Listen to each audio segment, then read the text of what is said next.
Facts. Thank you. I just think that,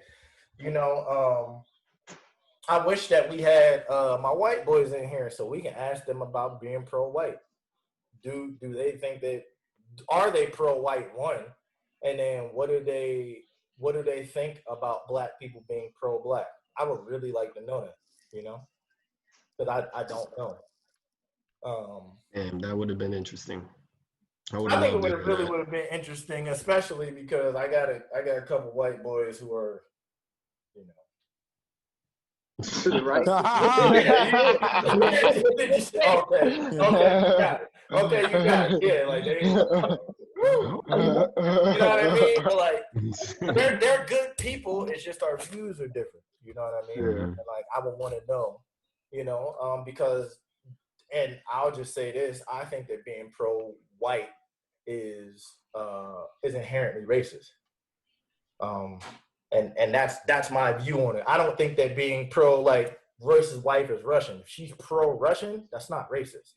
Yeah. Like, being pro-black, it's not racist. Somebody being pro-Puerto Rican is not racist. And that's the thing. That's the thing. When you say pro-white, you just saying everybody that look like me, I'm for it. Whereas black, we lost our identity a long time ago. So we are just black. We're not Nigerian in this sense. We're not. And we talked about that before you got on here, bro. That's so true. We don't know, so we black. So if my homeboy wants to say he's pro-Irish, hey, do your thing, bro. If you say, but all it comes down to me, like the intent. But I'm pro-black. Right? That's my only option. Yeah, like so. To me, the intent behind pro-black is recognizing the several different levels and generations of challenges that have continuously prevented blacks from progressing. So yes, we have to be in a state of being pro-black so that we can advance because of all the different times, whether it was slavery, Reconstruction, Jim Crow, civil rights. Like there was several different levels of generations that have prevented us from progressing. So if you're not in a position where you're pro-black, it's like, what are you doing? Right. When someone white goes and says, yeah, I'm pro-white, why? What is your agenda? What's the point? What has held you back? What is this about?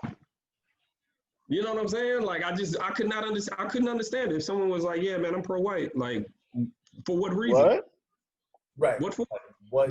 I can name you a trillion different reasons why I am pro-black. Right. Please explain to me, what is your initiative? What is your goal? What is your target of being pro-white? Right. And I think that what are you talking about? I think that pro-white people or people who don't like when people say pro-black, what they do is they attribute what comes with being pro-white to people that are exactly. Pro-black. Yes. That's exactly. At the end of the day, so anybody whatever that's they think pro-white is, the reason why they don't like they obviously don't know Black American history. Right. Like, if you're saying, no, that's racist, how are you going to be pro-Black? Like, you clearly were not educated on the plight of being Black in America over the last 500-600 years. Like, right. You can't be. Come on. You can't be. If you feel as though being pro-Black is a black thing, yes, it's a black thing. If it's a bad thing, if you feel like that is a bad thing, then you clearly misunderstand it. It's like whenever any of us say Black Lives Matter, they automatically think not of what we're actually saying, Black Lives not the Matter. Ideology of Black Lives Matter, but of an organization. They automatically go to the organization and be like, what? Like, how can you support that? They're funded by a white man, and one of the co-founders is talking about Black supremacy and things like that. No, I'm talking about the fact that you have shown throughout history that Black lives don't matter, and I am identifying now that you have appropriated our culture. It matters. You know what I'm saying? Not just the culture, not just the cool hip hop, not just how we dress, not the bad man attitude.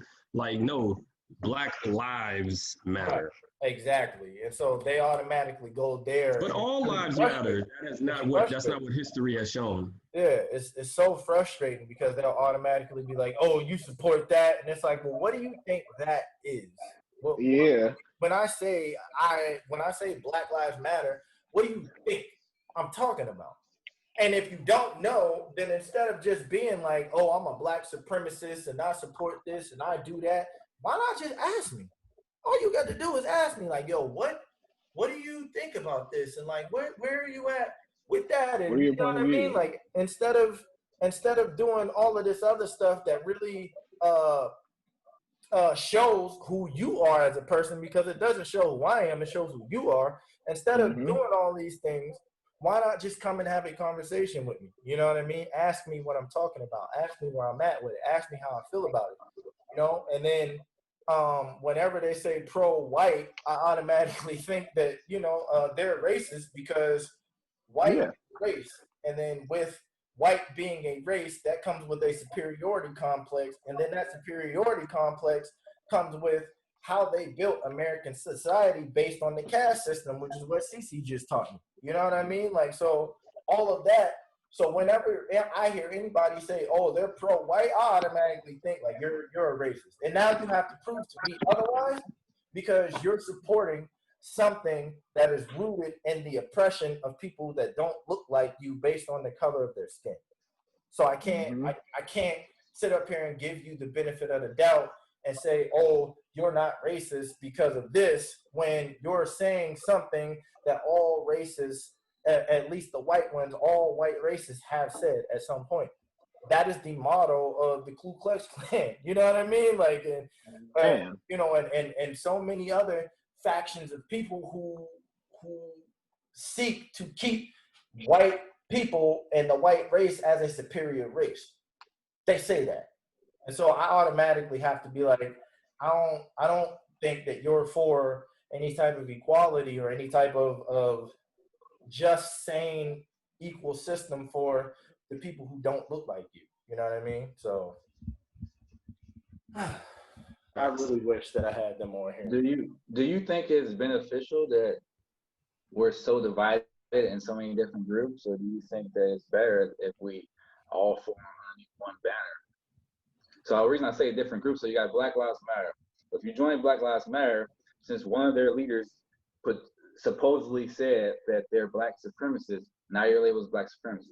If you join NFAC, which I don't know if everybody knows about that, it's not fucking around coalition, you're about black separatism, creating nothing but black equal but separate from everything else, and policing yourself kind of like the Black Panthers did.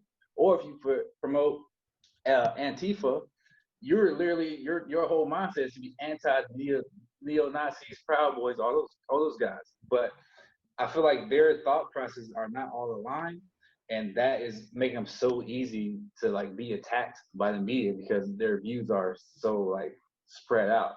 So I think that's actually kind of hurting the cause. Like it's needed, but at the same time, they're also hurting themselves too. I feel like regardless. Oh, I'm sorry. Go ahead. I didn't mean to cut you. I thought you. No, go ahead. Like, I don't think it matters what the organization is at the end of the day, or what they identify, you know, their initiative is toward advancing, you know, the Black community. I feel like when we had SLCL, I think I said that right, or SCLC, they hated on them. Yep. NAACP hated on them. Yep. The Nation of Islam hated on them. Black Panthers hated on them. Like, it don't matter what organization it is, the fact that you're an organized Black organization that's trying to better, like, they're gonna hate on it regardless. Matter of fact, you ain't even got to be an organization. You just identify yourself as a Black leader, and then all of a sudden FBI is going to identify as you're a threat to America. So it doesn't matter. It doesn't matter if you fly one banner or the multiple banners. We're gonna see you the same way regardless. Yeah, I just feel like united, like we were trying to do here, different Black people from different backgrounds, like we're on here right now. United, we're a lot stronger than it is if we were out there individually doing it ourselves. But hold on, I agree with that, but I don't think that united means separate, because we all on here are on one accord, but we all think differently about these things. You know what I mean? And so it's kind of like, this is a microcosm for what you were saying.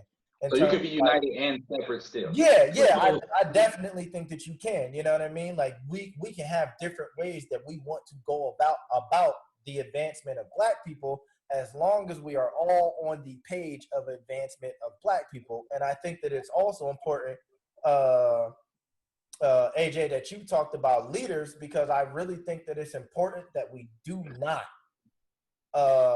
cast anybody or put anybody in a leadership position, because once we do that, now they know who to go after. And they not just that though, not just that. So I'm a huge fan of Fred Hampton. Oh yeah. He's actually they're about to do a movie that's coming out too with him. Keep an eye out on that. But Fred Hampton once said something, right? He was like there was a group that came to him and they were trying to identify like a financial institution type program or whatever, right, for the community.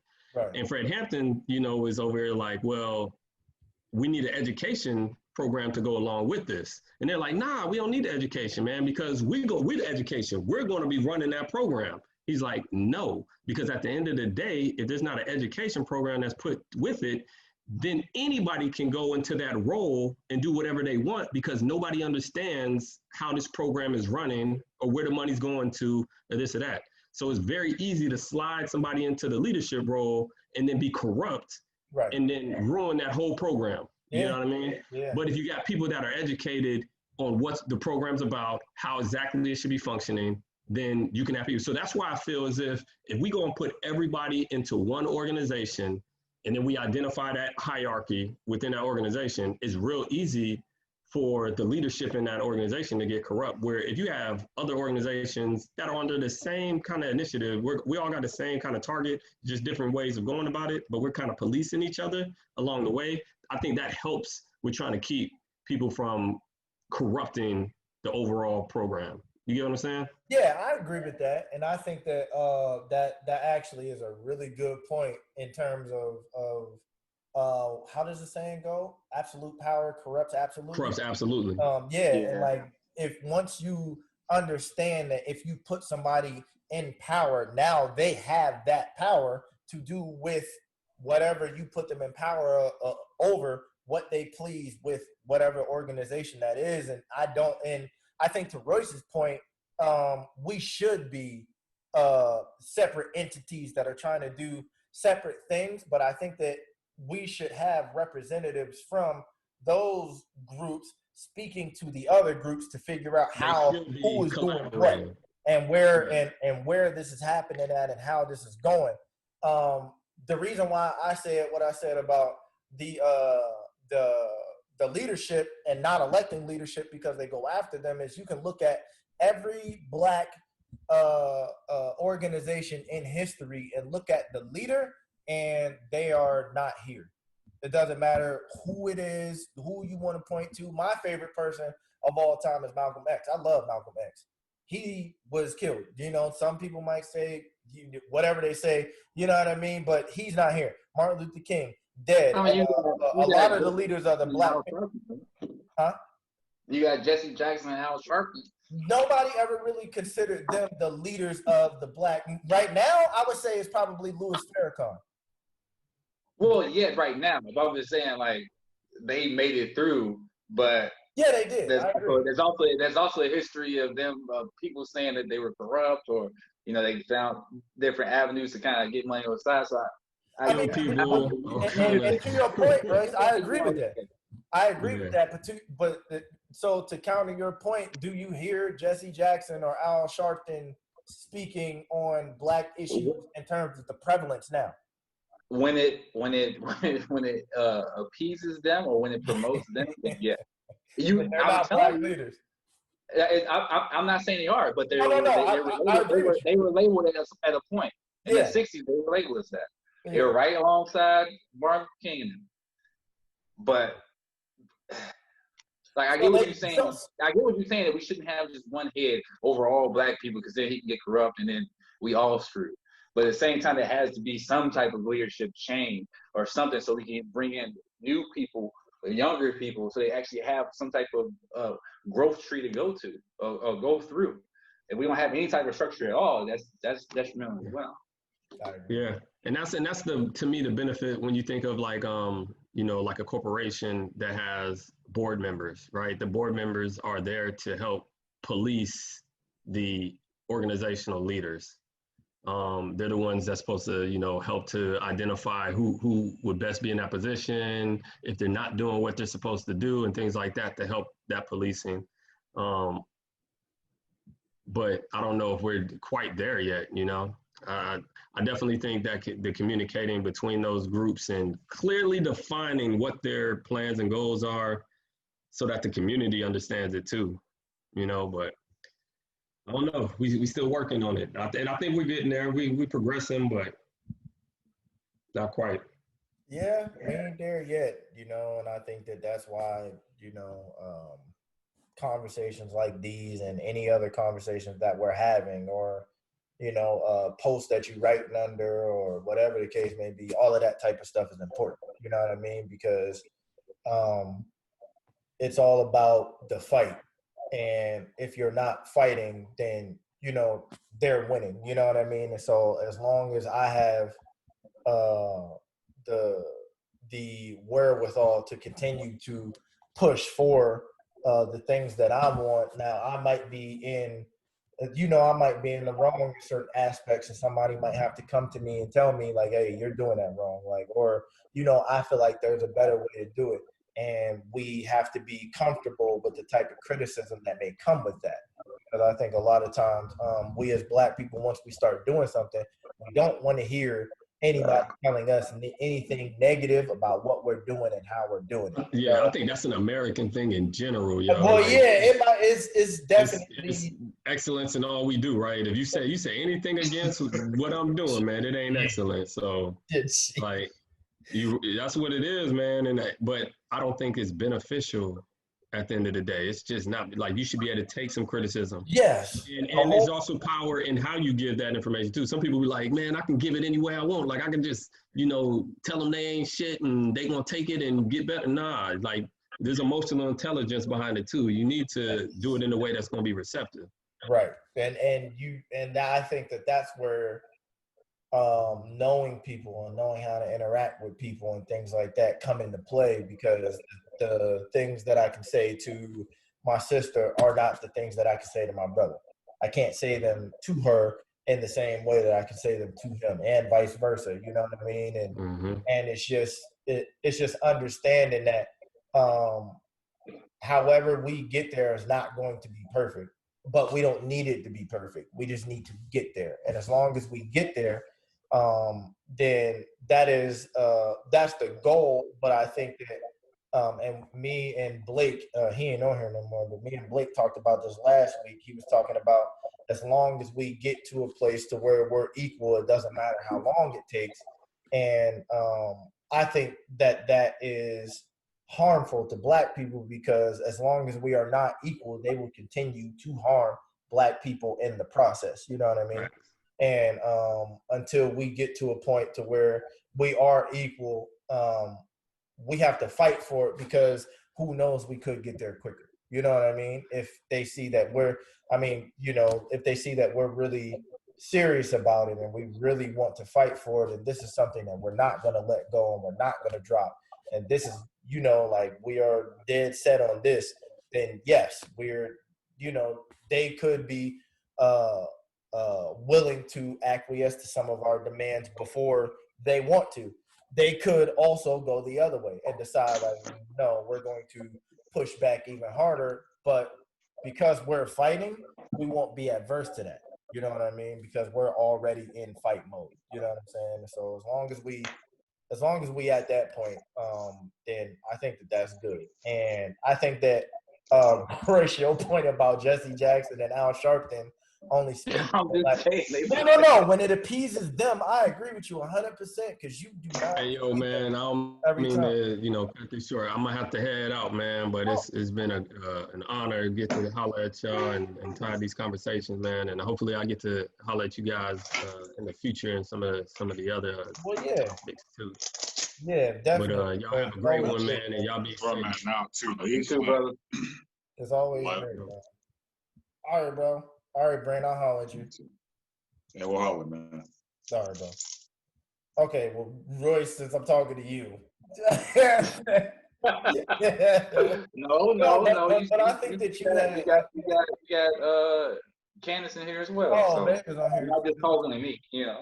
Oh, but no, I think that your point about Jesse Jackson and Al Sharpton only saying something when it appeases them, I think that that's really important, because can we really rely on people who are supposed to be for the cause only speaking when it benefits them to speak? And I think that answer is no. You know what I mean? Like, we have to get, whether or not you want to speak, if you see something happening, or not even just see something happening, you should be at the forefront of people's minds when it comes to the push that we're trying to give for the sake of equality. And if you're not at the forefront of people's minds all the time, then we have to ask, like, when are you at the forefront? And if it's only when something major happens, then it's like, why are you only there for the major things and aren't trying to do the minor things? It's all in the details, you know what I mean? No. That's what I just feel like we put our faith in certain people, and when they don't live up to our expectation of them, we literally just give up hope on even having like Black leadership. Because it seems like time and time again, not saying all the time, not saying everyone's done this, but a lot of the big ones have kind of let us down in one way or another. And that just gives people a feeling of hopelessness. Like, damn, like, we can't just get one, good dude in there. Motherfuckers so happy for Obama.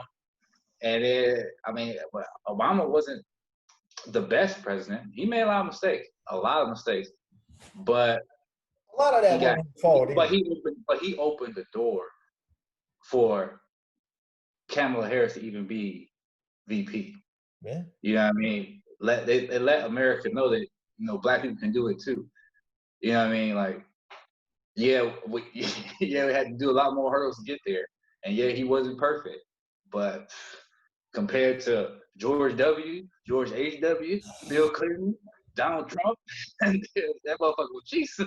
Yes, like, he was definitely somebody that you, like, people was like, yo, rather, like, can we just bring him back? Like, he might have bought for the, oh, damn.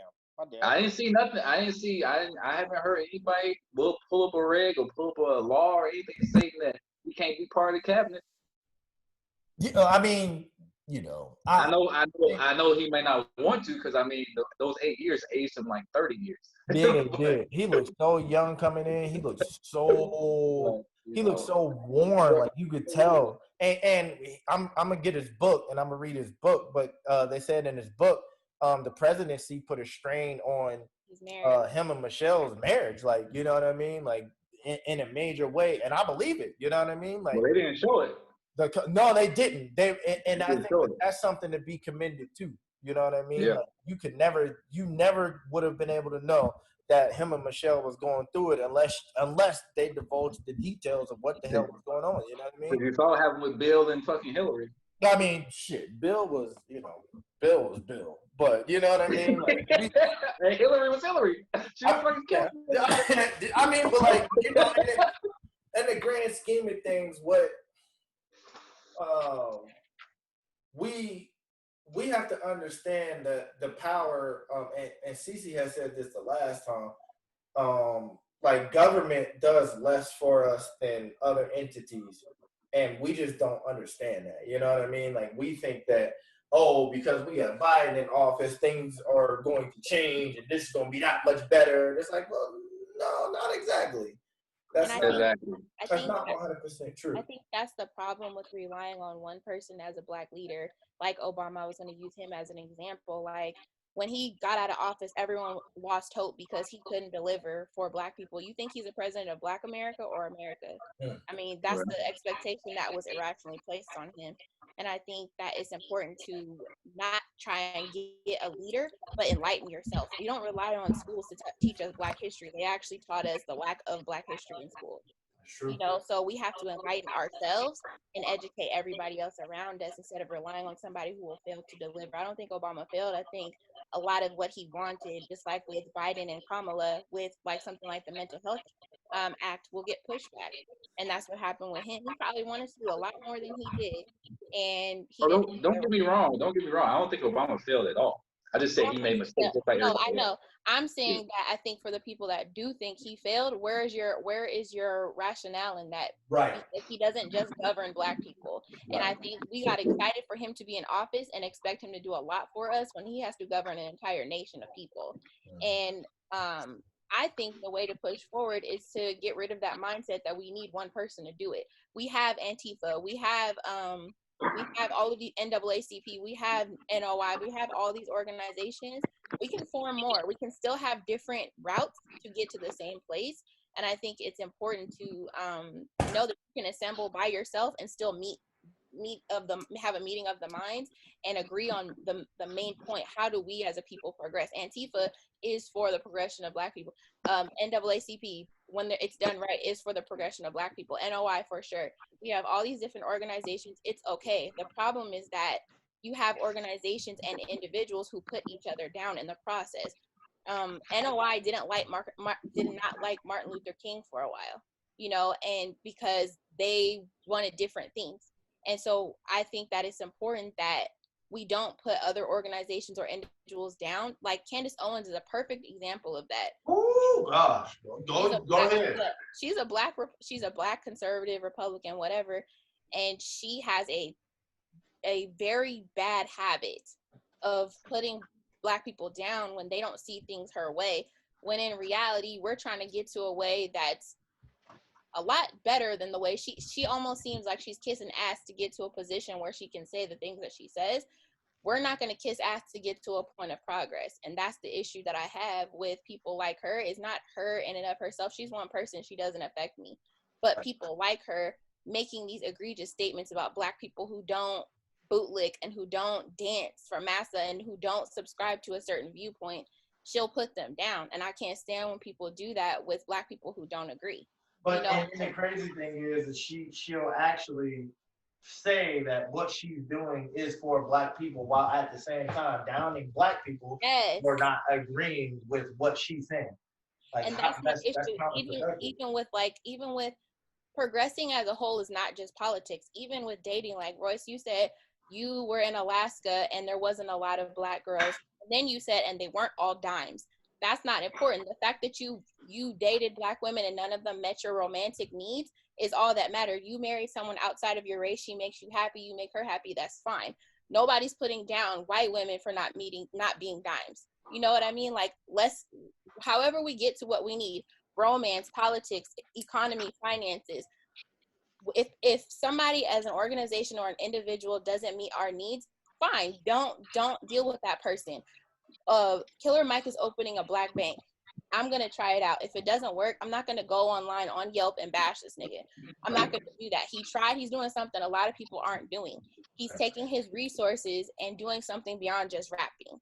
And somebody like Candice Owens is taking her clout, her resources, and putting other Black people who don't subscribe to her views down. She takes any shots at any Black person that she can. Is it for publicity? Probably. Is it because she really believes it too? Probably as well. She's a whole nother level of disrespectful, and I don't like seeing that infighting. Whatever makes you happy is fine, but the stepping on people to get to where you need to get to is the problem that I have. Like, the standard that we have for each other should be a lot the same as what we have for Target. If we're gonna expect Target to fuck up but we still go there, we should expect each other to fuck up but we still fuck with them, and that's something that that's a major point, babe. Yes. I really think that in Black society specifically, we don't give each other leeway. It's like the first time you mess up, like, it's over, and like there's nothing you can do to recover, so you might as well forget it. You know what I mean? And like, I don't think that we lend the same credence to each other that we give to other people and other entities that we should be giving to other people. That we should be giving to ourselves, not other people and other entities. It's like the very first time somebody messes up your order. Like, we went to Farmer Boys. How many times did they fuck up our order? It was like 1,600. They messed it up 1,600, and we kept going. And then it got to the point where I told them we're not going back. Yeah, like, we're not going back. But we can go to the one down the street. It's still farmable. It's like somebody was saying earlier, like, if you go to a restaurant and they don't meet your needs, you're just gonna go to McDonald's, and I forgot how it was phrased, but like you're going to get the same thing. Yeah, he was saying if you go to a restaurant and they fucked up, they black on restaurant and they fucked up, that's okay, because you go to McDonald's, they're gonna fuck up too. Exactly. So And fuck up with your own people and that's keep what doing I'm it. saying. Like, ain't nobody putting you. No, if someone tells you that you're not black because you chose to marry outside your race, that's trash. That's horseshit. That's what I thought I heard from you and Phil. Okay, and that's where you didn't. You're not as pro. No, and that's why I said pro-black is not a standard. Pro-black. No, pro-black should not be a label or a standard. What you're doing with your time is important. No, I don't think it's pro-black, but somebody who's on the opposite, let's just say Robin Thicke, right? He marries black women. And he probably supports a lot of things black. That doesn't make him pro-black because he's not black. You know, it doesn't matter. What he does with his time is what's important to me.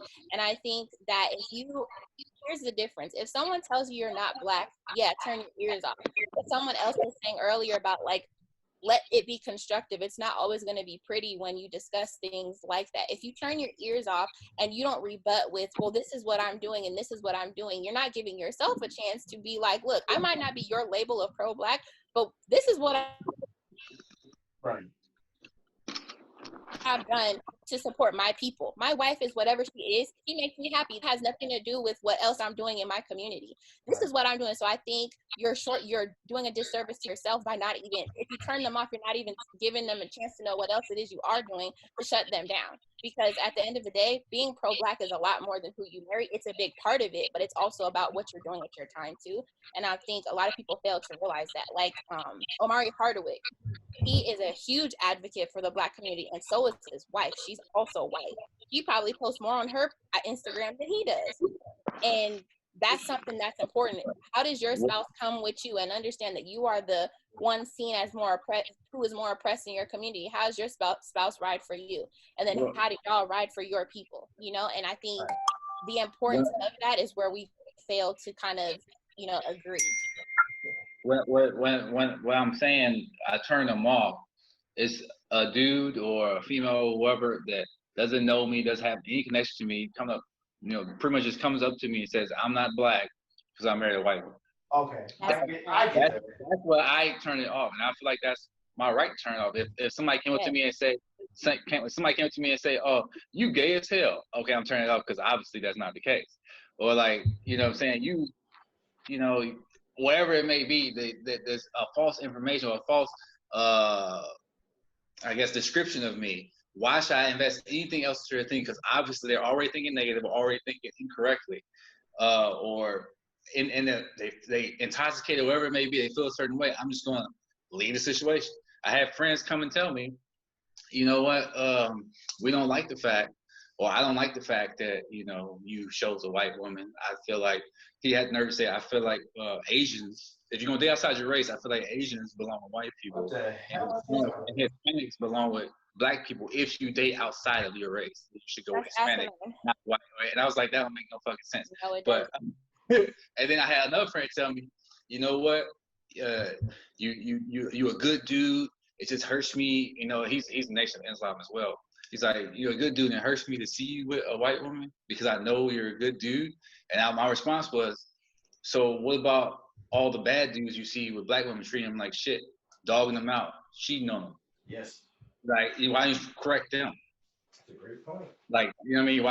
Why correct me on it and not correct them? And I think that's an opportunity for education. I think I heard y'all earlier talking about is debating education or something like that. And I think whether it's an argument form, if it's an argument, if it's a gentle conversation, whatever it is, it is your right to turn them off. But I think if you know yourself, and if that person is worthy of your time, let's just say that, if they're not intoxicated, if they're not belligerent, if they're not any of those things, and they're willing to converse with you, you chose who you chose. Now, what else are you doing with yourself as a black man? If they're willing to give you the time and you feel them worthy of your time, your accolades in that realms speak for themselves. What you've done, and then two, let's talk about if you have babies. How are you raising them to see the world and see where they might have to steer differently because of how they may be viewed by society? A lot of parents, like Tay Diggs, will teach their kids they're not black at all. That's terrible. That's false. That's terrible. If you look black, you black. And my kids look black. They're a little bit lighter than me, but they not light.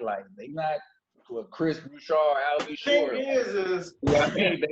They can't pass off as white, so they have to be raised. Yeah, to be aware that society's gonna look at them different. Yeah, and the thing is no matter what not you, but like whoever that person is might feel, or how non-black they might feel their child is, the truth is they can't escape that blackness. It is there, and it is going to be there, and you have an obligation to teach them that. Otherwise, you are being a negligent parent.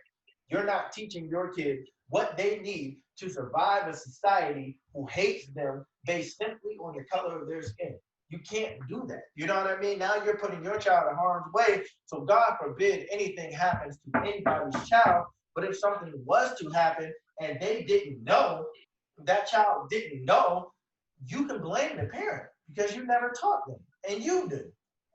You know what I mean? And like I think that a lot of people miss that part of it because they automatically think like, oh, I don't have to teach my kids because they're lighter than me or they look different than me and all of that other stuff. No, your children are still black, and they are still going to go through. They may not go through the intensity of the stuff you went through because they don't look exactly like you, but to not teach them what comes with who they are and the skin color that they are is a negligent parent. That is a negligent parent, and that is akin to at least in my eyes, that is akin to not loving your child because you're not setting them up so that they can survive in a society that doesn't even care about whether their life matters or not. We just saw somebody the same way you teach your kid how to act around a dog is not the same way you teach your kid how to act around a tiger in the zoo.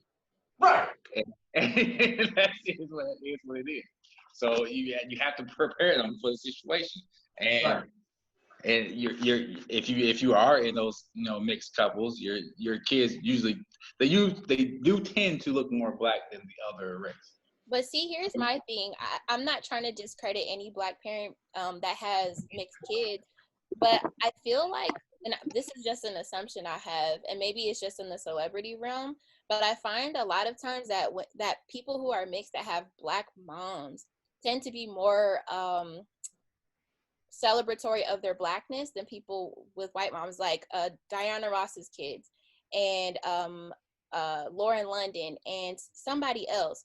Tika Sumter, her and her spouse are teaching their kids about it. And I just feel like there's a misstep, and I don't know where that is with, like for instance, Tay Diggs, he specifically said he doesn't teach his kids about being black, and so for black parents that don't do that or try and neglect that conversation with their children because perhaps they think, okay, well, my kid is going to grow up and not even be looked at the same way as a black person. What is that?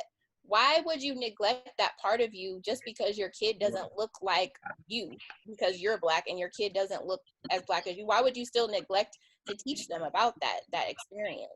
I think a lot has to do with that, or what the point you're trying to make is when it's a black mom, when divorce happens or separation happens, where does the kid go? Yeah, that's true. That's true. And the black dad, unfortunately, maybe nicks completely from the situation by choice, or the mom doesn't want any involvement with him. So he doesn't have the opportunity to instill those values in his children. That's why it's so important on black fathers to be in their kid's life, no matter if they're with a white woman, Asian woman, or another black woman. They have to be in their kid's life because at the end of the day, the black man should be is vital to a black son's growth, just like a black mother is so vital to a black daughter's growth in those years. But at the same time, I have a daughter and a son. Mm-hmm. My wife is also very vital in their lives because they have to learn that other side of their culture as well. I'm going to teach them I'm gonna teach them my side, because especially when they're in America, they better know my side and better know what to look out for, what to watch for, and know why they're getting those looks they're getting. But at the same time, I'm not gonna say ignore your mom's culture completely. Yeah, Don't learn. that's very cultural. Yeah. You know, it's okay to be versed, but just be aware that you, Elijah, you, Iman, that's my two kids' names. Y'all look black. At the end of the day, and all they're gonna see is black. They don't know if you're African. They don't know if you know, Jamaican. They don't know if Creole, nothing. Exactly. They don't know any of that stuff. And the crazy thing is even more than if they don't know, is they don't care. They don't care. They don't care. You know, They don't and I think that's we go back to the checkbox conversation. My brother is not that much lighter than me, but he's lighter, and he has no problem checking the black box, right? I think, and I don't want to speak for him, but I think a lot of times when people can be privileged, I don't know what he's experienced like as far as racism, but he has a lot of friends. He's very diverse in his friendships, which he should be.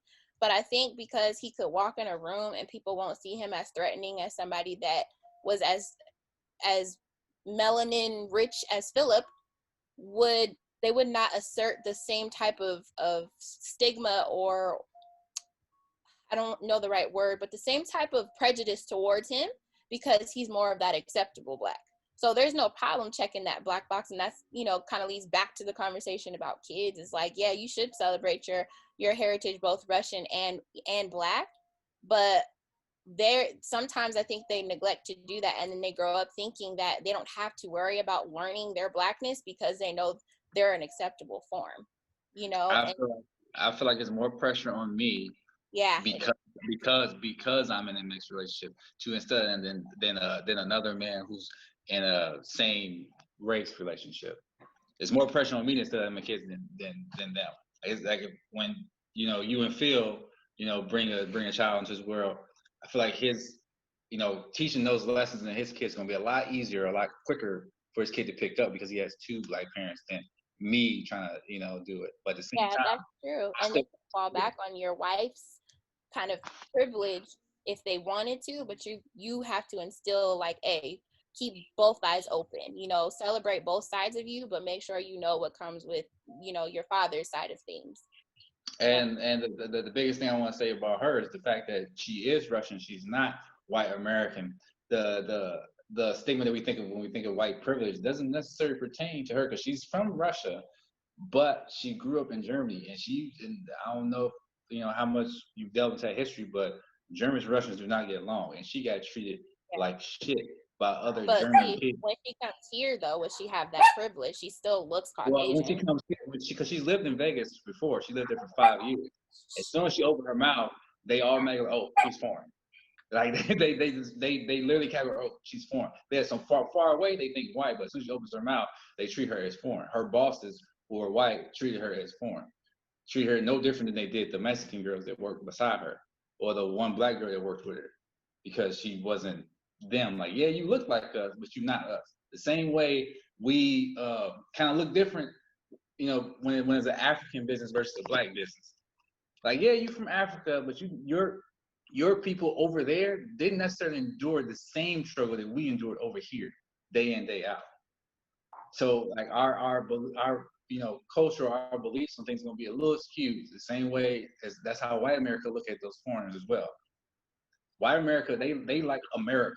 If you're American to them, that means you're a white American from Alabama, Texas, Oklahoma, Georgia. Like, if you're not that, then they don't give a fuck. They'll accept you before they accept the black person, but at the same time they still knock you down a peg. And they did the same thing, and they talked about that a lot in that show that A.J. mentioned, Fargo. It's Chris Rock's black squad versus the Italian squad, and on the other end is the white society rejecting them both because they're Italian and black. They didn't give a fuck about either one. They wouldn't even see the Italian dude at the hospital because he was Italian. They treated him like shit. And unfortunately, white. That's what I try to tell people. It's like, yeah, she is white in skin color only, but if you say she's white as in the white American mindset, it's totally different. Well, that's good because a lot of foreigners come here and they adopt that sense of privilege. My mom was at McDonald's and there was this foreign couple and they let a Hispanic woman go in front of them. And from what it sounded like, she was like a fairer skinned Hispanic woman. They let the Hispanic woman cut them off in line. They were completely foreign. I don't know what language they spoke, but they were like white. I think they were Armenian, so they looked more than likely they looked white. And then the wife let my mom cut in front, and the husband cussed her out for going in front because his wife let her. This white man, he was just regular sandal wearing, floral t-shirt wearing white man, cussed him out for cussing my mom out. So you see these roles reversed: a white American man taking up for a black American woman who was prejudiced against by a foreign white couple or a foreign white man. And that's the thing too, is it's like you're fortunate to have somebody who may not abuse their privilege, wherever she goes, and she knows the struggle of being seen in another country as less than. But at the same time, if she were to come here and she didn't have maybe your insight or just herself to know better than to abuse her privilege, a lot of times they'll come here and know just because I look white, even if I'm foreign, I have a privilege because I look like everybody else who abuses their power. I'm not trying to say that, there's not people that do that. I'm sure she, has some friends that went to America and probably did the same shit. I mean, if you look at this past election, look at the Latinos that voted. That's crazy. 50% voted for Trump. Like, how? Yeah, that's he sent your kids home. He won't let your brother, your cousins come in the country. Thank you. You voted for this man. Like their mindset is so fucked up to me. Yeah, and I literally asked all my black friends, like, what they think about that. It's like, man, down in Texas or down in, Nevada or down in Arizona, man, they all think like that. We don't know why they do that, but they think like that. And I was like, and that kind of goes along with what you're saying. Once you get over here, now you want to switch up. Yeah, and there was a lady who, if you watch this show called The Middle Ground, they were asking about pro-wall or pro-immigration, and this lady had the most broken English ever, straight from Mexico, probably was denied entry for a while. She said, I love Donald Trump, he is my president. She said that, and I'm like, hey, but your family probably can't even fathom what this nigga looks like, let alone be able to love him. How do you love somebody who's willing to put your children in whatever, I forgot the camp that they put them in, but willing to do that? Babies are dying and all of this stuff, and you love him? No. And then there were other people who were American born, I think they were Mexican, and they were like, nah, we don't fuck with Trump. I think, and this is just coming from a Latin experience, that they rather see white people in office as a whole than people of color, because in the Latin community, there's racism, there's colorism, and Kamala is not white. So a lot of times you'll see in Latin communities, they don't even advocate for mixing with each other, even though they're all from the same country. They don't even want you dating someone darker than them. It's the same thing, it's just not America. So I think for, this could be a very minimal mindset, but they didn't even want to see somebody darker skinned in office because they're carrying that prejudice from wherever they came from. So, I don't know what it is, but the fact that they voted that heavily for him is crazy. They're gonna be the next ones that we get right, but we gotta get ourselves right first. Because at the same time, only 89% of us voted for Biden. So what did the other 12 do? Right, what did they do? What crack was they smoking? First of all, hold on. Let me just change the subject. What's wrong with online dating? Because you said that earlier, and I'm like, the reason I said that is because me being foreign, I didn't see it. Not me being in foreign countries, I didn't see it benefiting me to just do online dating and having to travel super far to meet different people. Oh, that makes sense. And then I see 90 Day Fiance. And see these guys and girls struggling just to, force themselves into a relationship with somebody from Ukraine or something like that. They're going over there 7 times, spending all this money to invest themselves, and a girl that end up, dumping them. One dude spent $100K traveling to Ukraine back and forth and talking to this girl online. $100,000, and it ended up not working out. Oh, because me and him, we met POF, so I was like, what you mean? Me and her met online.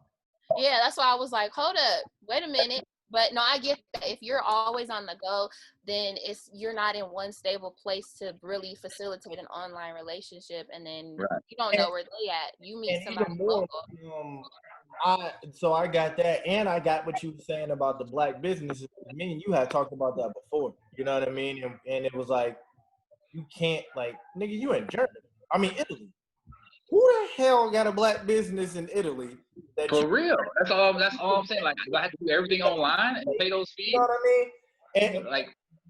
And I think that that's something that we need to think about as black people is, so for the people who don't necessarily live here, like, what are we going to do for, like, the people like you who might want to support a black business, you know what I mean, but don't have the means? And that's why when AJ was talking about infrastructure, it was so pointed and so hitting, because that is absolutely true. Like, we definitely have to create the infrastructure so that no matter where we're at or what we're doing, we can come back and get quality products from black people and black businesses and black owned things like that. And you know what I mean? And if you knew, so say there was a place where, like, you could get something that you need regularly and you could get it quality and it was from black people, would you buy it right now in Italy? And they were in America and you knew it was quality versus just going to the store. You can get it from the store and but you had to order it. Would you get it from the black business? I'm sorry, what was that last part? So in the event that, like, there was a black business that made like some really good toilet paper. Kyle, shut up. If there was a black business that made toilet paper, really good toilet paper, for instance, right? Yeah.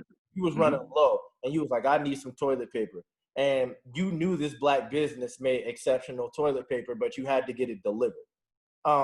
Versus just going to the store and getting some. You know what I mean? Maybe like you had like 3 rolls left. And he was like, "It's time for me to re-up." Would you order it, or would you go to the store and get it, and then potentially order it? You probably have to do both in that situation. You got 3 rolls left. And you ordered it in a foreign country, so it's probably going to take 2 to 3 weeks to get to you. Exactly. Them 3 rolls ain't going to last 2 to 3 weeks. So you're going to have to go to the. You know what I'm saying? But when it comes to something, when it comes to something as as minimal as toilet paper, I don't think that's 100% necessity. Like, oh, I can't spend this $5 there. But if it comes to something bigger, like a clothing line or something like that I can invest like hundreds of dollars into, then let's do that. That's. But right, I don't think. No. I was just asking you something small. But like something big. I agree with you on something bigger. I definitely would want to invest in something bigger that would yield more results for the person involved, as opposed to just onesie twosie and something small like that. You know what I mean? Like for instance, like how much would you pay for a white tee? With a white tee that just says Hanes on the back or on the collar. How much do you pay for that? I mean, you get a pack of 4 for like 10. For like $10, right? Something like that. I essentially got 2 of those for $50, just because my high school friend was starting his business. I paid $50 for 2 plain ass white tees. Yeah. That say "feel good." That's all it says. It says "feel good." But that's what I'm saying. That's me going out my way. I don't even wear those shirts like that. But I just wanted to, I know he's trying to start something. I know he's trying to build up something. So I'm gonna support him. And what you did is exactly the kind of support that I was talking about. It's like when people are making stuff or trying to create something like that, they will automatically go and or the people who know them who are starting the business, they'll automatically be like, "Hey, you starting this, but you should give me this for free," or I should have to pay a discounted price, or "Oh, well, let me just try this out and see if I like it," or something like that. And it's like, well, you don't go to Target and damn banana to see if you like that banana. You know what I'm saying, though? Like, come on now. But at the same time, I feel like that should be like based on a person's means is what you should charge. So if I know my homeboy ain't got no job and he got 3 kids, You know what I mean? I may just give him the merch for free so he can rock it, so it gets my name out there. If I know, the guy down the street, making 6 figures, I'm charging him full price. I might even double the price. And I ain't telling him about it. You know what I mean? Because he got it. You know why I Yeah. would not do that? Only because I think that it creates a business model where, again, now it's based on the relationship of the person. Now, I would expect that nigga that got 100,000 would be not just willing to pay, but willing to pay for multiple because because he has it. Yeah, that's what I'm saying. But I do agree. You got it. You really gonna kill him off and not give him nothing? No. So what I'm saying is, hold on. So what I was saying about the person who don't make, who is struggling or whatever the case may be, I would be willing to be like, like go ahead and take a couple of them, boom. You know what I mean? Just rock them like you. And then if somebody come up with what it is or something like that, tell them to me and to come holler at me. Like, I think that's also, there has to be, I think that, business is ultimately a give and take relationship. It is what's the word for it? Basically, like, I have something, you need it. And so, like, what you gonna give me to get it? But I think that when you're starting up a business, and this is something that we supply and demand. Black people, supply and demand. This is something we need to know as Black people. There might be some small sacrifices that you got to make in order to help that person who is starting that business get to the point to where now they can tighten you up the way they would originally. You know what I mean? And so, like, okay, like that person is starting up their business. They want $30 for a tee. You know these tees is not fire. They're not fire. You know what? Buy the tee, because you never know. They might get big enough to where they remember, hey, you remember? You was like my second sale. You bought $60 for them 2 tees. Here goes. And I'm not saying that you're even expecting that, because ultimately that type of selfless service and things like that, the blessings will come from God.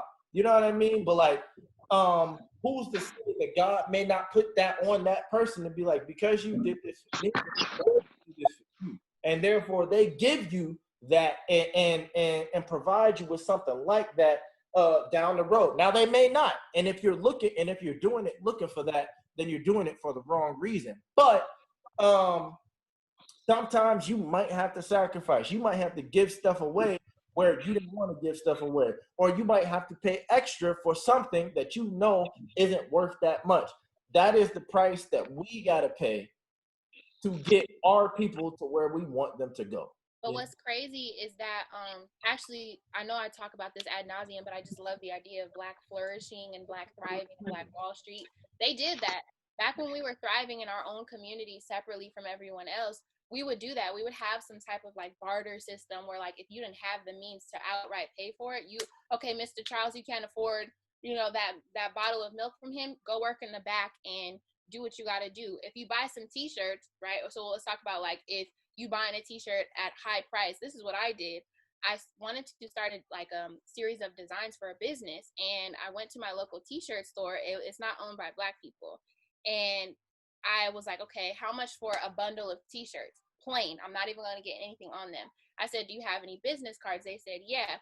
I sifted through the carts till I found a Black name. I just assumed he was Black because of the name. I called him up and I was like, I want this saying on these t-shirts. So instead of buying the t-shirts with the saying already on them, I'll make the sacrifice and buy not Black for the base idea of the t-shirt, and then go look for somebody who does the business of inscribing something on them. That way I'm still supporting Black business. By the time you see my t-shirt, you're not asking what brand the t-shirt is, you're asking who designed it. And I think that's somewhere we can go to. We can't always, buy Black, but there are ways in which we can kind of mitigate that inopportunity to do so in other ways. And that's why I really want to have a thriving community. Just where we did in Black Wall Street, you had everything. Blake earlier was talking about it's impossible to get everything Black, like your phone. Back then, there was doctors, lawyers, telecom men, gardeners. Everybody was doing something in those communities. It was not impossible to get anything Black back then. That it was taboo to even go somewhere else to get anything you needed. if you went outside your community to get something, they'd be looking at you funny, like, why'd you go all the way there when I could have did it for you here, you know? And this idea that now we're doing stuff out of convenience is something that was never thought of back then. We did stuff because it was in our community, which we don't have the luxury of anymore. You know, if you want something from a Black business and you're in Germany, you would have to pay a gang of dollars to get it expedited. Yeah, and you just ain't got time for that. You have to get what you have to get. Right. You know. I think that you know, that you're willing to do that and go that extra mile and make sure that it's, you know, 100%, you know, Black owned. Like that's like your avenue to promoting Black. But at the same time, if someone chooses maybe not to do that, but say they're like coaching an all-Black football team, or they're a Black school teacher, they're not doing like you can promote Black, you can be pro-Black in different avenues. I don't think you have to do all things well. You can just, everybody can contribute what they contribute to the society and make it grow. So I'm not going to knock somebody if they don't, you know, have the initiative to go buy everything Black. But let's see what else they're doing. You know, as long as they're doing something, then that's for everybody. Everybody can bounce on that, because you can't expect everybody to do everything.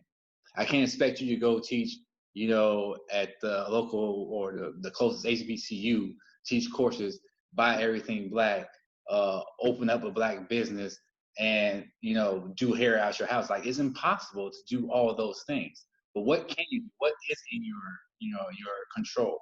You know, what is in, you know, what can you do locally? You know, and I feel like, you know, if somebody has that initiative like you to do it about clothes, somebody else has an initiative to do it about education.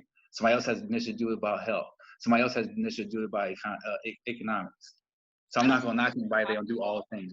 I don't think it's impossible. Atlanta is the perfect example of that. That is the metropolitan mecca for Black. But everybody's not doing everything. That's what I'm saying. Like, I'm talking about every single person, to expect every single person to do everything that you feel would, you know, everything in their life to be pro-Black. As long as they're doing something major to help their community, I feel like that in itself is pro-Black. No, yes, no. I'm not saying you shouldn't even get a knock because you're not doing it. I shop at Target. You know, I bank at Wells Fargo. I'm trying to get out of there. But again, just like you, out of convenience, I got to do what I got to do. But in Atlanta, they don't even have to say that's impossible. Everything around them is for them, by them. It's FUBU up in there. But we don't have that establishment here. They took that back over and said, okay, we're going to do everything. We even thought about moving there because of that. That we're going to do everything that's Black here. We just don't have those. I don't know what it was about Atlanta that made them available to those resources to have that infrastructure amongst each other. But we don't have that really anywhere else. DC was that, but then they started gentrifying that, you know, and Philly and all of those. But you shouldn't get knocked if you're not, but just don't try, in the general sense, don't try and parade yourself as more than what you know you really are. You know, if not out of necessity and just luxury, you choose not to support your people, be honest about that. Right, and I think that's what the big thing is a lot of people will say that it is out of necessity when it's actually out of luxury. And people will say like, oh, like I didn't find, or I couldn't find this, or I didn't do that. But in actuality, it's not that you didn't find or you couldn't do, you didn't take the time to try. You know, but let's be real. Are you going in 2020? Are you going to buy FUBU or Fila, or are you going to buy you know Nike? I didn't even know Fila was. You know what I mean? You said what? I didn't know Fila was by Black people. Well, I don't know if it is. I'm just saying. Black people. Okay. No, I know for a fact FUBU is. Yeah, for us. I know for a fact FUBU is. Ain't nobody rocking. I'm rocking it. Like I know that. I'm saying like I don't see FUBU, but I see you know Jordans and stuff like that, and I mean that's Black, but is it Black? Like yeah, Michael Jordan profits off that, but who's really running the company? Nike for sure. You know what I mean? Yeah. Okay. He separated from Nike in a way, kind of like Dodge did Ram.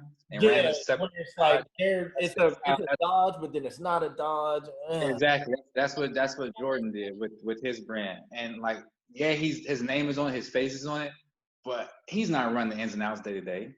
So does that make it Black owned? Just because he owns like maybe 40% of it? but he can get So- kicked off the squad, you know? Are you supporting black business if you buy Beats? Ooh. At a point in the beginning, I would say yes. But didn't Dr. Dre sell it? He sold it, didn't he? Mm-hmm. But that's a no. Yeah, he sold it. So yeah, he sold it. So now you're not. But in the beginning, I believe you were. Just like 50 Cent had with his what was that water he had? Life That water or 50 water, something. It was yeah, five. he had that water stuff. In the beginning, then you were. And same with, Ciroc and Diddy. Like in the beginning you were. Now that they done, chose to sell out for money, which is, I mean, that's within their right. They created something they wanted to sell. That's their right to do that. Right. But now if you invest in it, like technically it's no longer a black business. Yeah. I think that they should have at least kept shares in it so that you could know that you're in some way giving to the originator of the brand. Like Dre sold it, so it's no longer his. Apple completely bought off of it, and I feel like he would have made. I don't know what he did, but if he did not put some share in it, he would have made more money just off of that. Because once he sold it, it skyrocketed. You know, and I feel like you should be able to do what you want with your money. That's fine, but just know as black people, we hold the largest weight of money that circulates throughout this country, and channeling where that goes is within your right, but it's also within your power. And if you want to support somebody, black that has something of quality, because like I said earlier, you don't just buy something just because it's black. I don't believe in that either, because number one, we don't get the resources to really test stuff out like that. And number two, that a lot of black customer service isn't the best to deal with, so you have to take that into account. But at the end of the day, if you can check all of those boxes, then why not? If it's something that you need and you can get it at a price that works for your budget and you're obviously supporting black, then do it. There's a candle company called Harlem Candle Co. Their candles are expensive, but I love candles. I spent probably $500 at Bath and Body Works, so I can buy a couple candles from Harlem Candle Co. and support them too. Just because. Well, you already used to invest that amount of money anyways. So Yeah. I mean, it's easy for you. It's easier for you to make that switch. But say you buy underwear twice a year, and you always buy Hanes because you're cheap and you don't like going with Victoria's Secret or wherever. But then you hear about the black company open up, but they charge as much as Victoria's Secret. You wasn't even paying the price of Victoria's Secret. It was too much. So are you really gonna pay that price for this black company that's just as expensive as Victoria's Secret? It doesn't have the history or the consumer the quality reports to even know if they're even a good brand. You're gonna keep doing what you're doing because you can afford it. I would say offhand, no. But if you found out that the only reason that you think Victoria's Secret products are better is because of the quality and the products of the person whose business that the black business that is they are of quality, I would actually say, yeah, I think that you if you're well, what I'm talking about is the price range. You literally chose Hanes because you couldn't afford Victoria's okay, and then you got to go just because this black business comes up and it's just as expensive as Victoria's Secret, do you need to make that switch to that black business that you couldn't even afford its equivalent? No, I mean you don't go up. Like if it was still Hanes prices, then it's Hanes prices. You know, if it's Hanes prices, then yeah, we rocking whatever. Because that's already in my budget. That's already in my means. Right. I agree. Like I don't think that anybody should ever live outside their means. And I've had to learn that the hard way. But like, in the event that you are in a situation where you can, if you can't pay up, then don't. You know what I mean? And if you can, then do it. You know what I mean? But so I completely agree. If something comes to your knowledge that is, already on the same level that you can, not change your daily life and make a switch to, then go ahead and do it. But don't feel bad if you're, walking down a street, you see a store that's black owned, that's black paintings. You don't buy art anyway. So you're gonna pay $3,000 for this painting and you don't buy art anyway? Right. See, that's that's what I'm saying. But I buy t-shirts. Like I wear t-shirts. So that's why I bought my friend's t-shirt that was a little more expensive than what I normally pay. It was like the same price I would pay for an Under Armour t-shirt. So I was like, fuck it. You know what I mean? I'm gonna buy a t-shirt anyway. I need a t-shirt. So fuck it, I'll just buy this one because it's him. Because it's already within my means. It already had the money allotted or the mind that I was gonna buy a T-shirt for this price anyway. So it's whatever. But to go out and say I'm gonna buy a bunch of paintings from this artist, and I don't buy paintings that ain't nothing hanging up in my house. I'm not that into paintings and stuff like that. So should I feel bad because I'm not supporting that black dude for his paintings by purchasing his products? Now, I think that it's okay if I say, hey, you buy paintings and shit? Check this dude out. He does that stuff that you might be interested in some of his stuff. Go check him out. I feel like that in itself is promoting black business, not necessarily that I need to buy his product even when I don't purchase that project on a regular anyway, or I have no interest in that at all. $3,000 on a painting and I don't have any other art hanging up in my house. If I had other art hanging up and I had a chance to purchase his art, then I would do it. But if I'm not into that, then I shouldn't be knocked for that. I don't think you should ever step outside the bounds of who you already are, unless it's something that you want to get into. Then I think that you should do yourself the service of trying to find somebody black first who might be selling what you're trying to buy. But in the event that you can't find nobody, I don't, or like that's not what you into, I don't think that there's anything wrong with you being like. I just feel like some people think that, when you say support black business, you have to support every single black business you ever cross, even if it's nothing to do with you, like nothing to do with what you normally purchase. Yeah, I think that that's unrealistic. Like, to be perfectly honest, I think that is wholly unrealistic. Like, that is not. That's That ain't what you should be doing. That ain't, because it's like, if I don't eat damn calamari, for instance, and then I go and buy calamari or like somebody selling calamari and I buy it, but I never eat it. It's like, why are you, like, just to appease them? And that's what black people got to understand is, like, there is going to be enough business for everybody. You don't got to worry about none of that. Like, whatever you're making, black people want it because we buy everything from everybody else. And so if certain people aren't supporting your business, that's not the end of your business. It just means that the demographic that you might be marketing to or catering to at that moment, that is not the demographic that actually needs to know about your stuff. You know what I mean? When people do stuff like that, where they go out and do stuff that ain't them to make it seem like they support black business, that's for optics. Because Tory Lanez is notorious for being a colorist, and this dark-skinned girl called him out on it when she was on set. She said he wasn't paying any attention to me, he was rude to me, and then this light-skinned girl came on and he was nice. So people called him out for being a colorist. So what he did was he decided to speak out against colorism, and then the girl called him out again and was like, but need I remind you how you treated me? So then later on, come 2020, we know what happened between him and Megan, and he or allegedly what happened. And so what he tried to do in that sense was, again, try and promote this false idea that he's pro-black and supports black, and he goes and puts a picture of him marching for Breonna Taylor, when in reality he really wasn't doing that. So I think a lot of times people will try, and if you're really going that hard out of your means to do something that you normally wouldn't do, that's for optics. That doesn't prove any type of point. And most of the time you can be scrutinized for that. People can see right through that. If, like you said, if you don't ever buy painting, all of a sudden you buy this expensive ass painting and we ain't never seen you do anything else, you're going to be scrutinized for that. Be yourself. Be authentic to who you are. Whatever you can support, that is your idea of support, do that. Don't do anything that can be easily debunked. Yeah, I mean, I don't got nothing to say to that, babe. Like, you encapsulated it perfectly. I just think people go too hard trying to prove their blackness too, or how far they trying to go to support something. Leave it where it's at.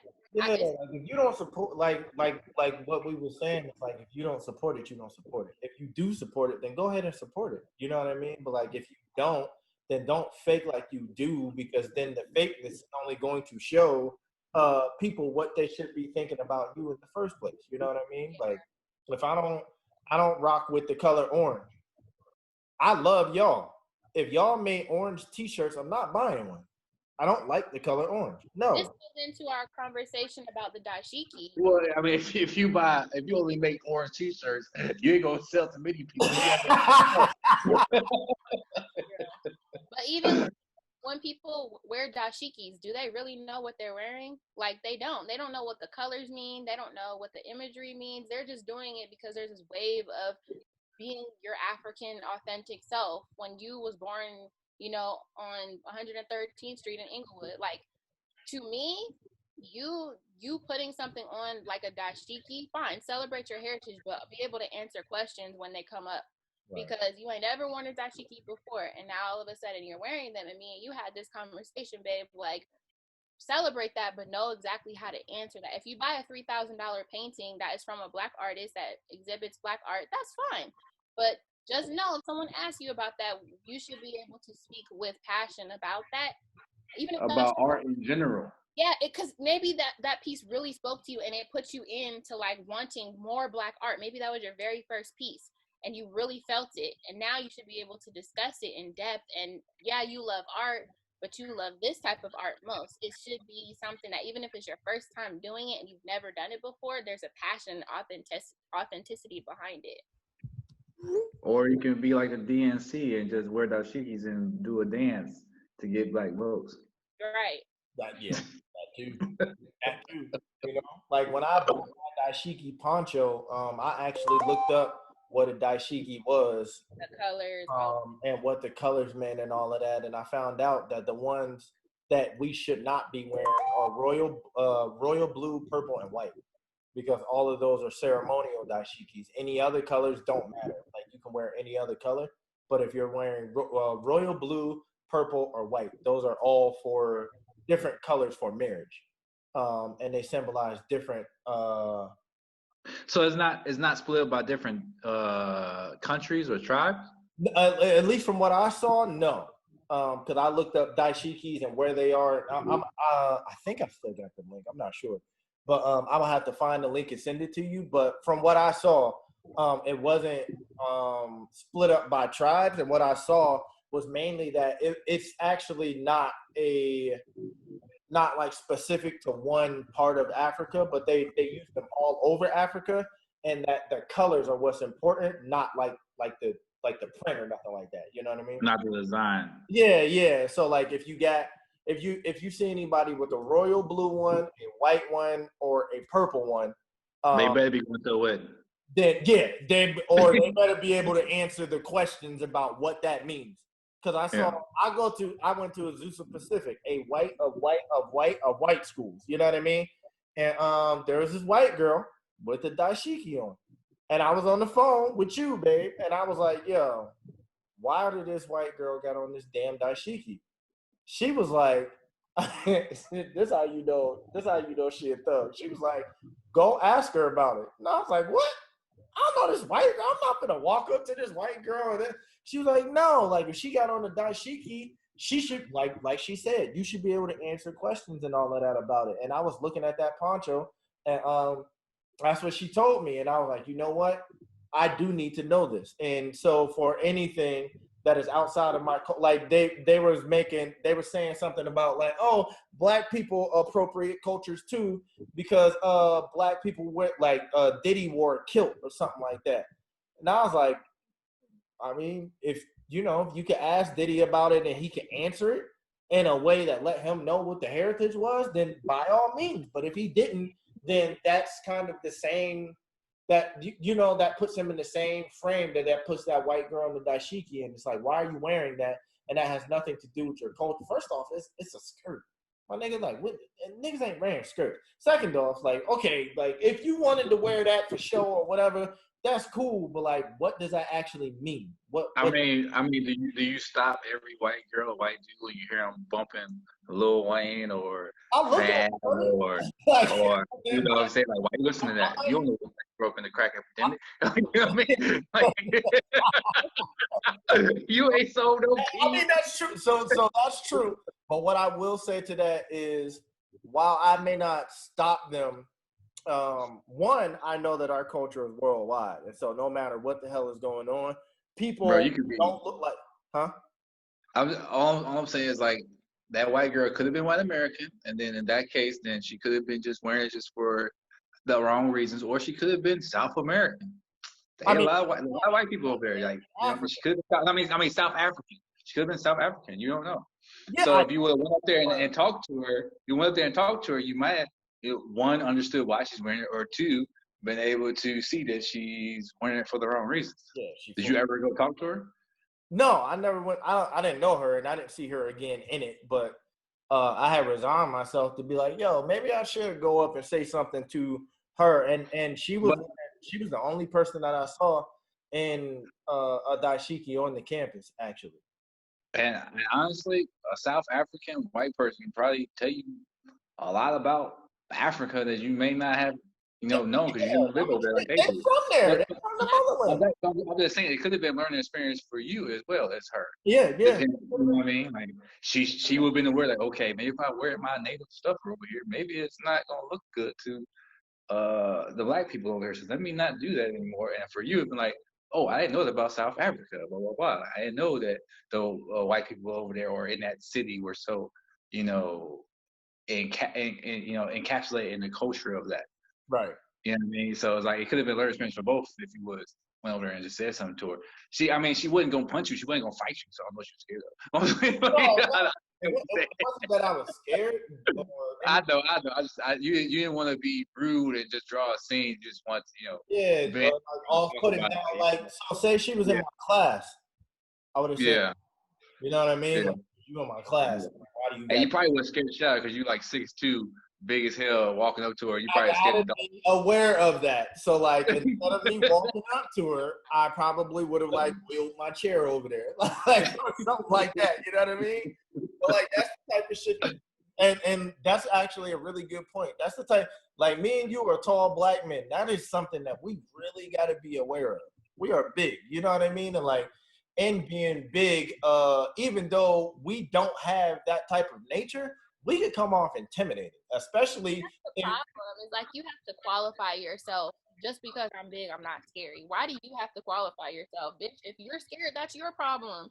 If you're scared of me, that's a preconceived notion you had before I ever opened my mouth. That's true. I don't have to qualify. And nobody said to go up with her and be, rude. Just, hey, I like your garb, because I don't think you knew much about it before you researched. No, I did not. You're right. So at that instance, you could have asked her and really gained knowledge on it. If she was South African, nobody's making any assumptions. Go up to her and ask her. That's beautiful. That's all. Yeah. That's all I'm saying. You missed a learning opportunity. Yeah, and that's what I'm saying, just in general about just conversations. If someone makes an assumption, it's an educational experience if that person is worth it and if they're willing to listen. And I think that's what's important. And we all just need to be willing to listen.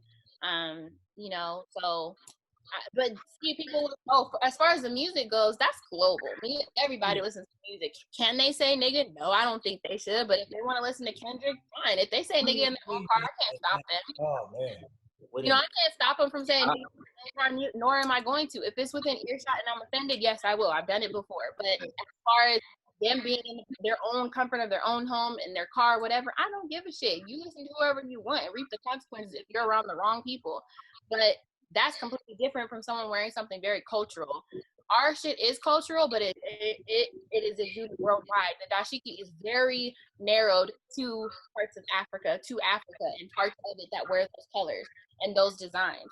So I think that's more appropriate to make sure somebody is aware of, even ourselves, because we can appropriate African culture if we don't know what we're doing. Yep. You can say certain words or have certain dances or wear certain clothing, and you're appropriating a culture. You don't know if you're from Nigeria, Ethiopia. You don't know where you're from, and you just out here doing different things that could be offensive to different tribes. So it's very important to be educated on the subject of whatever it is that you're doing and not overdo it. I don't think anyone should overdo it just because you're black, And I think as far as the term African American, I don't feel the need to say I'm African American because I know that somewhere I came from Africa, somewhere down the line. So that's why I say I'm black, because I know inherently I'm African somewhere. If you look at somebody from Dominican Republic or Haiti, say they're that nationality, but inherently our lineage is African. So that goes with the name. But for me, my domain is black. Black because this is where I'm from. I'm American, and to be Black is to be American, because that's what we have been ascribed to for so long. Yeah, that's true. So I ain't gonna say I mean, I guess I agree. I agree with everything you said, babe. I think we need to probably save that for like another day. I mean, like we could talk about the whole African descent thing. I mean, that's one of the things I like talking about. But at the same time, it is 11 o'clock over here. We've been on the phone for 3 hours.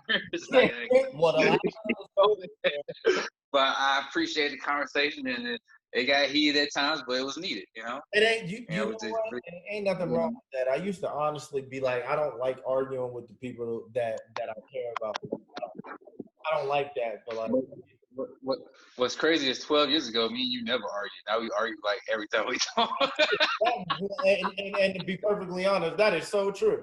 We didn't argue nothing, and now it's like every time we talk, niggas is yelling. Like we can straight up. But you know what? It's because we've grown as men, and we actually grew apart in terms of like us being like in different environments, and so that kind of shaped our things in different ways. But I think that what is there, and you can hear it in both of us, is passion. Yeah. I think that's important. All right, man. Love you, brother. I'll talk to you later. All right, bro. I'll catch up with you. Yeah. Bye, Cici. Nice meeting you. Nice talking to you. Bye. Have a good night. You too. Well, babe, and then there was two, man. Then there was Dose. That was it. How you feel like it went?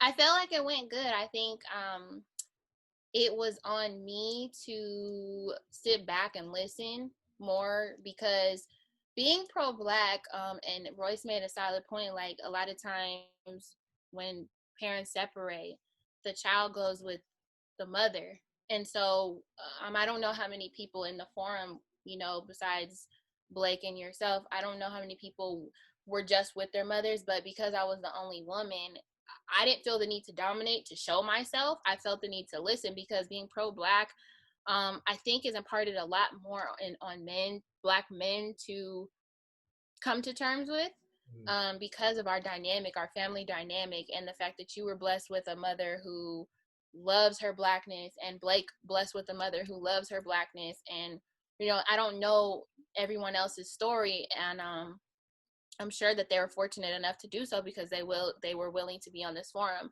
But I think I needed to because like I think AJ said, like a lot of times we don't talk about this type of stuff. We talk about irrelevant stuff, or stuff that's fleeting.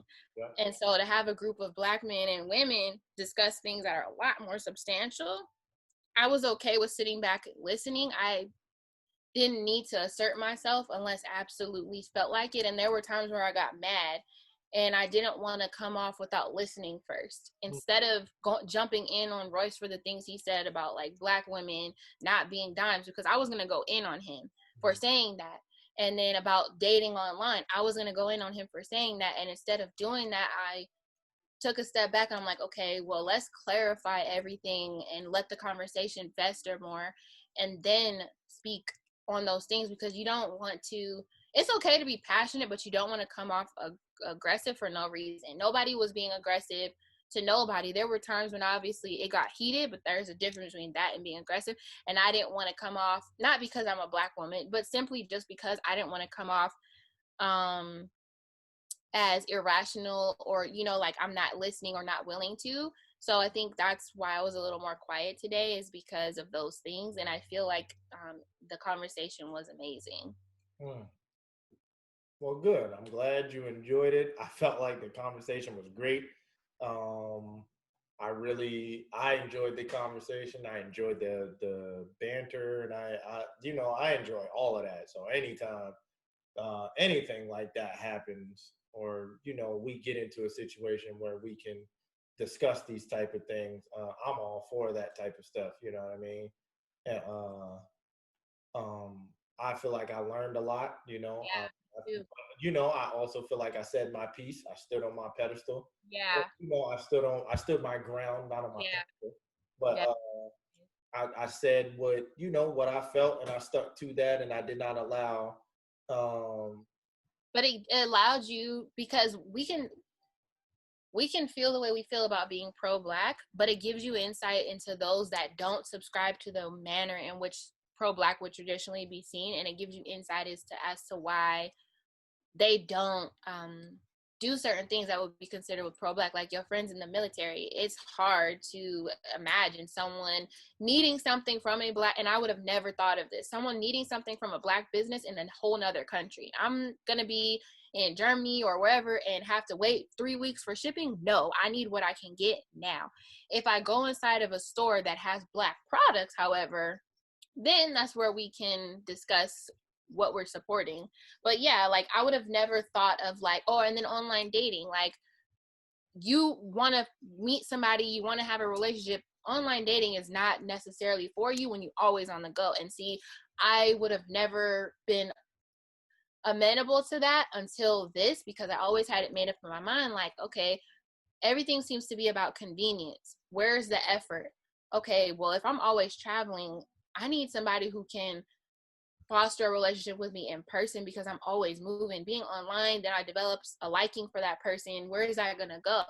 You know, so a lot of these ideas, and then like AJ was saying, like let's allow for economics, but also talk about other things that are supportive of that. And I think people really needed to understand being pro does not diminish. And I hated, before I got off, I hated this idea of competition of being pro-Black versus not, or I win, or I'm higher than you. No, because yes, you should want to do everything for your people, and you should do it to the nth degree, but we're already assigning ourselves this slave master's mentality by putting somebody else down, like they would do if they were in the house. They put you down for being in the field.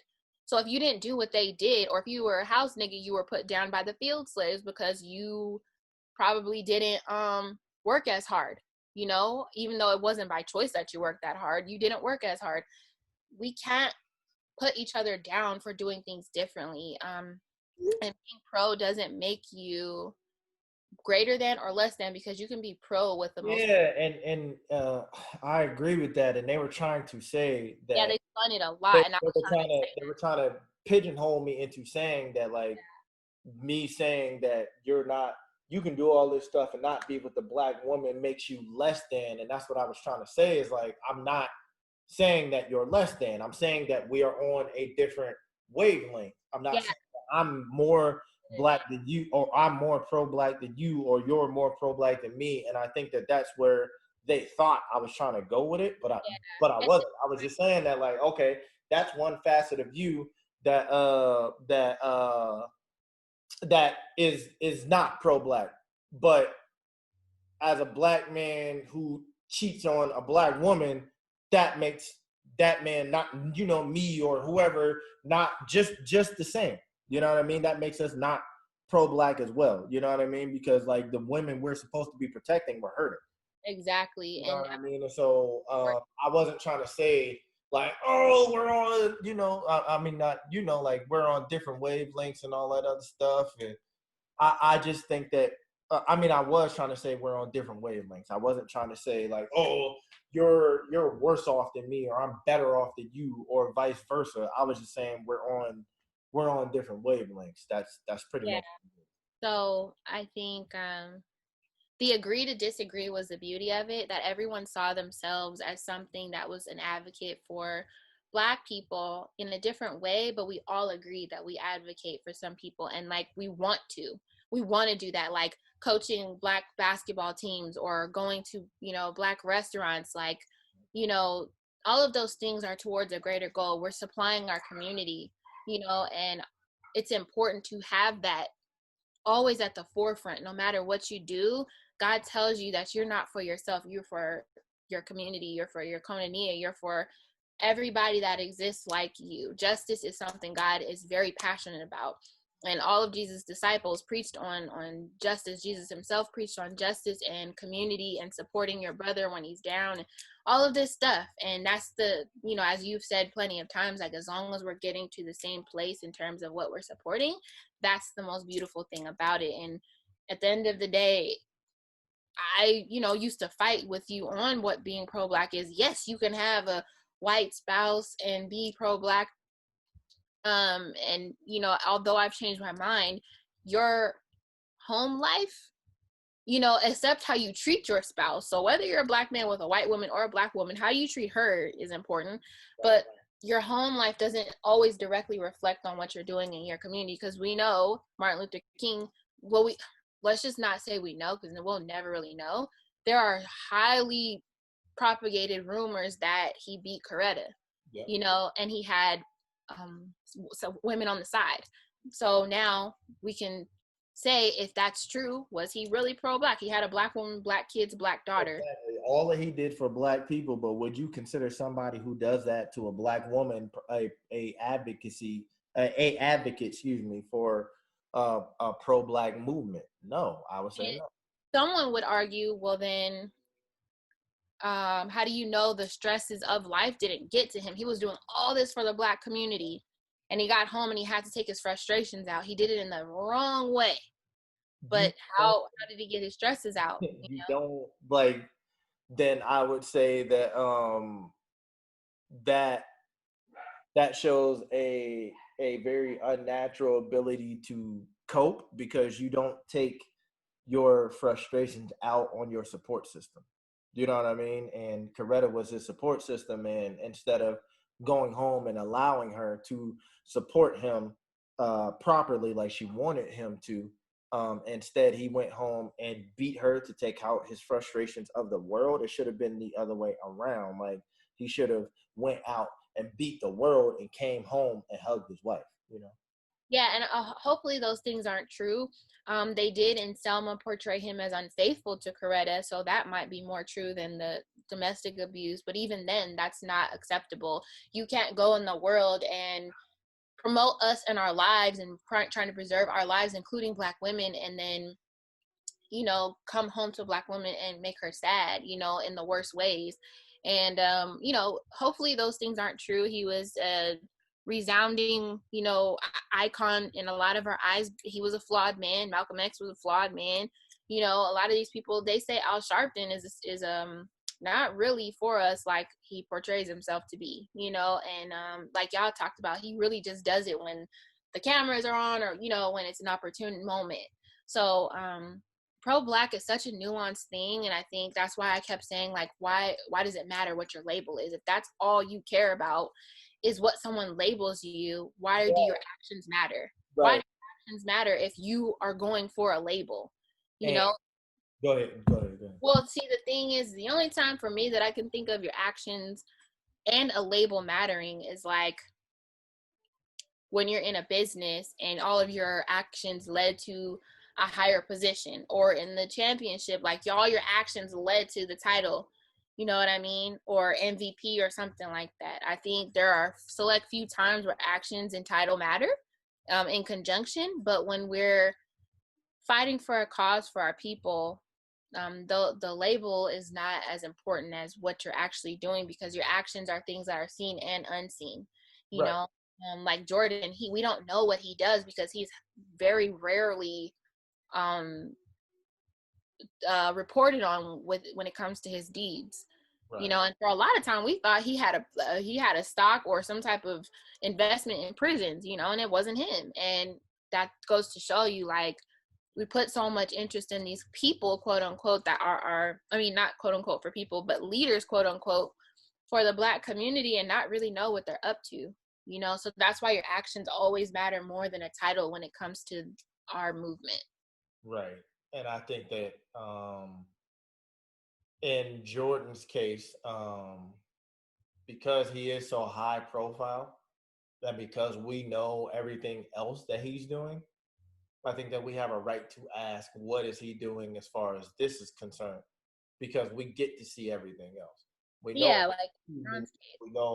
we know, we knew about all of the contractual obligations. Obviously we aren't in the room, but we don't know about that. We don't know about all that stuff. And so, but what we do know is enough to know that a lot of what you do is in the spotlight. And so when we don't see it, and so some people would say, that MJ is better because MJ is doing it behind the scenes, and he's not putting his name on a lot of stuff and stuff like that. And they might be like, well, LeBron is I don't want to say publicity, but they might try and spin it like, oh, like he's just doing it for publicity or whatever. And it's like, well, he might, it's 2:00. You can, whether it's for publicity or not, it is helping my people. And so therefore I have every obligation to support that. That's supporting my people. I don't care whether or not he's doing it for the look or the optics or whatever the case may be. LeBron opened up that school. LeBron has done more than a vote. LeBron has done more than an athlete. All of this stuff to benefit my people, people of color. And so if because he's doing that, yeah, I will celebrate LeBron more than I will somebody like MJ because I can see it. Now, when I see MJ's thing, when I see what MJ is doing, sure. Yeah. I will rightfully celebrate that because because then at that point I'll feel like he deserves it. But until I know, I can't just roundly celebrate that because I don't know if I should be supporting. Right. Like, how can you say he's better when he's doing things behind closed doors when you don't know what he's doing because it's behind closed doors? Right. You know, that's the thing. So, it's such a heavy topic, and I think because we have been and real quick, babe, what I was gonna say about me and Royce talking about being pro-black when you have a white spouse or anything like that. That is for us being black people to discuss behind closed doors. When we get in the public, I'm never going to talk about that because that doesn't matter. Because me, like I was saying, me and Royce are on the same page. We're trying to get black people up. You know what I mean? We're trying to elevate black people to the level of equality that our ancestors and things like that have fought for. And so so whenever we talking about that, we're going to talk about that in-house. You know what I mean? Like, we're not going to talk about that in public to where any and everybody can see. This discussion is just so, people might be able to see, oh, okay, like they talked about that. Cool. But then what I really want people to get out of it is once we talked about that and that was over, all we talked about from there is what can we do to lift our people up. That's what we need to know. You know what I mean? And I don't want people to come away, like that, like he said, like there was a certain point where me and him never argued. That just wasn't who we was, Like, I think the growth as men has given you more knowledge to things that you can argue about. Maybe back then you guys didn't have as much as enlightenment as you do now. So there are more things that you're able to discuss because you've expanded your knowledge. And so there's going to be more arguing or, friendly disagreements because there's more knowledge there. Right.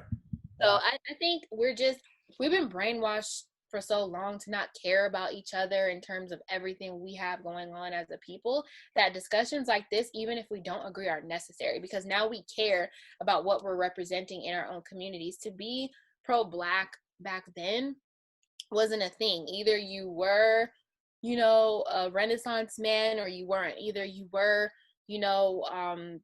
part of the Million Man March or you weren't. Like, caring about what you care about so much is important now because we're in the age of enlightenment and now you know what you should care about and you're still not doing it.